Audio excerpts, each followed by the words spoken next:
देश के साबका सैनिकों को दे दिया है। देश के साबका सैनिक जो हैं वो 97% जेसीओ जवान हैं और 3% अधिकारी हैं। अधिकारी चुप बैठे हैं, वो नहीं बोलते कि उनको मिला है या नहीं मिला है। लेकिन हम लोग 97% जो हैं बोल रहे हैं कि हमारे पास नहीं पहुंचा है। तो कम से कम प्रधानमंत्री साहब को हमारे ऊपर विश्वास करके एक कमेटी बैठा लेनी चाहिए रिटायर्ड जजों की, जो ये जांच करे कि 90,000 करोड़ कहाँ गया। ये है हमारी मांग है। अगर मांग पूरी नहीं तो फिर आप लोग क्या करेंगे? चुनाव में क्या कोई प्रभाव डाल पाएंगे? देखिए, मांग पूरी नहीं, हमारा ये धरना ऐसे ही जारी रहेगा।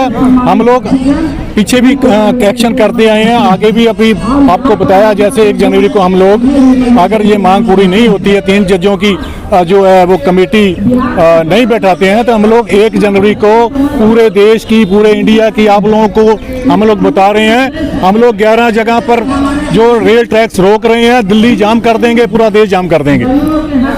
ये आरोप लग रहे हैं कि कहीं से कि आप लोगों की अलग से फंडिंग आ रही है, उसके बाद आप लोगों का धरना सर्वाइव कर। हाँ, हमें फंडिंग आ रही है। हम लोग 5 लोग कल पटियाला से आए थे, अपने घर से हम लोग भोजन बना के लाए थे। हम लोग ने यहाँ पे बैठ के खाया है। जो 5 स्टार होटल है, ये हमारा पीछे जहाँ धरना लगता है ना, ये हमारा 5 स्टार होटल है। यहाँ पे बैठ के उस पैसे का हमने खाना मंगवाया, खाना खाया और पेट पे हाथ मार के चले गए हम लोग। कल नेवी दिवस था, जल सेना दिवस, प्रधानमंत्री जल सेना सैनिकों को बधाइयाँ दे रहे थे और आप लोग यहाँ पे धरना दे रहे हैं। हाँ। मुट्ठी भर लोग हैं। हम लोग वही बोल रहे हैं कि प्रधानमंत्री जी कभी तो चले जाते हैं उधर हिमाचल में, कभी चले जाते हैं उधर सियाचिन ग्लेशियर में, कभी चले जाते हैं 1 घंटे के लिए नॉर्थ ईस्ट में, उधर जाके जवानों के मुंह में लड्डू डालते हैं। और हम लोग जो सबका अधिकारी हैं, सबका यहाँ पे जेसीओ जवान हैं, वो यहाँ पे भूखे बैठे हुए हैं। मोदी साहब, हमारी यहाँ से आवाज़ भी अगर हम ऊंची आवाज़ में मारेंगे तो आप तक पहुँच जाएगी। तो हमारी आवाज़ आपके कानों तक क्यों नहीं पहुँच रही है? आखिर कौन लोग हैं जो हमारी आवाज़ आप तक नहीं पहुँचा रहे? अगर नहीं पहुँच रही तो इससे बड़ा दुर्भाग्य देश का नहीं है। एक लास्ट क्वेश्चन है, आपका ग्रुप कई ग्रुपों में बढ़ चुका है, जैसे हमने जनरल सतवीर का भी किस्सा सुना और सरकार आपकी सुन नहीं रही है, अधिकारी सुन नहीं रहे हैं, आपके ग्रुप कई ग्रुप में बढ़ चुके हैं, फिर आपकी लड़ाई कैसे लड़ेंगे? देखिए, हमारे आर्मी में एक ही ग्रुप नहीं होता है। एक इन्फेंट्री होती है जो पैदल मार्च करती है, आर्मड होती है वो टैंकों पे मार्च करती है, आर्टिलरी होती है वो पीछे से कवरिंग फायर देती है, ऐसे ही ईएमई होती है वो हमारे जो टैंक्स हैं, हमारी गाड़ियां हैं, उनको रिपेयर करने का काम करती है।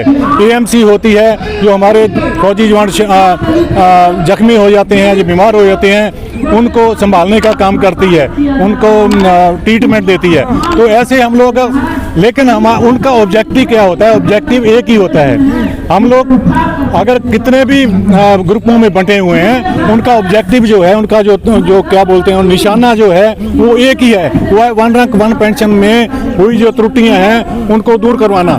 कोई तेलुगु भाषा में बोल रहा है, कोई पंजाबी भाषा में बोल रहा है, कोई हिंदी भाषा में बोल रहा है, लेकिन सभी का जो मतलब है वो एक ही है। 1 रैंक 1 पेंशन 2 में जो विसंगतियां हुई हैं उनको दूर करो।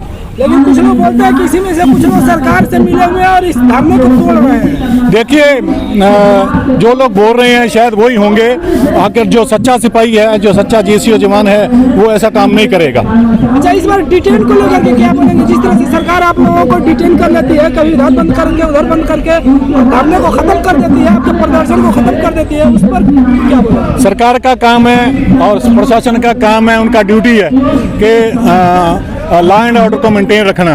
हम लोग लॉ अबाइडेड जो पर्सन हैं, जो जेसीओ जवान है, सबका सैनिक हैं, हमने कभी भी ऐसा सोचा ही नहीं है। देश का एक एक जो किनका है वो हमारी प्रॉपर्टी है, वो किसी की पर्सनल प्रॉपर्टी नहीं है। देश का बच्चे से लेकर बूढ़े तक वो हम उनकी रक्षा के लिए पूरी ज़िंदगी वहाँ पे गुजार दिया है, आगे बॉर्डर पे।